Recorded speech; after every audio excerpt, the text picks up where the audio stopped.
lion inside. This is a lovely story which shows we all have a lion inside us. You don't have to be big and brave to find your roar. It's a story about a lion and a little mouse.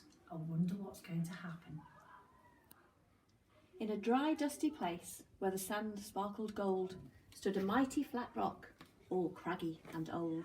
And under that rock, in a tiny full house, lived the littlest, quietest, meekest brown mouse. So very tiny, so incredibly small, that nobody noticed him, ever, at all. Hello. He got trod on and sat on and missed out for stuff, ignored and forgotten. Mouse life was tough. Ouch! Meanwhile, far above, on top of the rock, times were quite different. It was lion o'clock.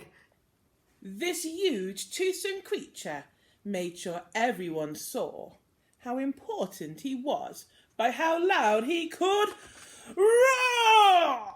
He was head of the pack, he was shouty and tough. He loved showing the crowd, he was made of strong stuff. Yes, all were impressed by this mighty King Cat. If only, thought Mouse, I could be more like that. Then, late one dark night, in his Minnie Mouse bed, the cleverest thought popped into his head. He jumped from the covers and held up a paw. "I've got it," he said. "What I need is a roar." I mean, what if this mouse, with the weeniest squeak, was a little more grr and a little less meek?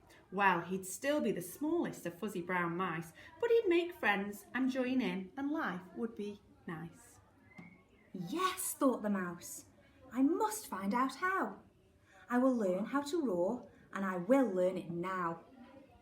But, gulp, oh my gosh, there was only one beast who could teach him this thing, but might make him a feast. It was time to be strong, take a chance. After all, forever was such a long time to feel small. So he made himself brave, and he thought like a winner. He set off for the top, hoping not to be dinner. It felt like the scariest thing he could do. But if you want things to change, you first have to change you. The further he climbed, the closer he got to the slumbering lion reclining on top. Then at last, as he stood on his tippy toes, he found himself suddenly nose to... Nose? Ahem! Gulp! Pardon me. Wake up, Mr. Lion. You've got company. Squeak. Mr.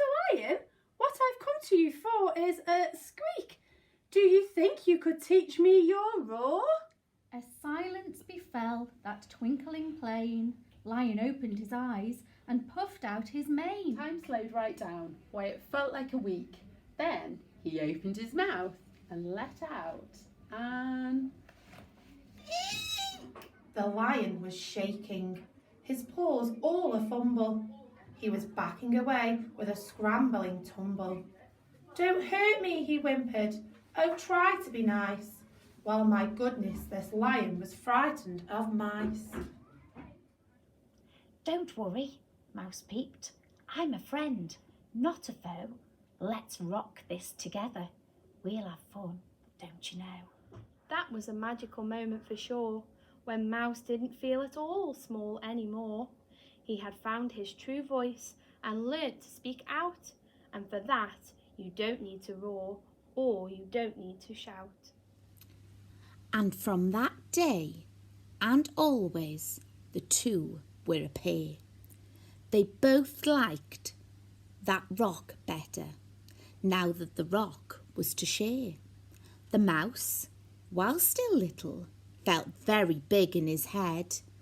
And Lion, he roared, but with laughter instead.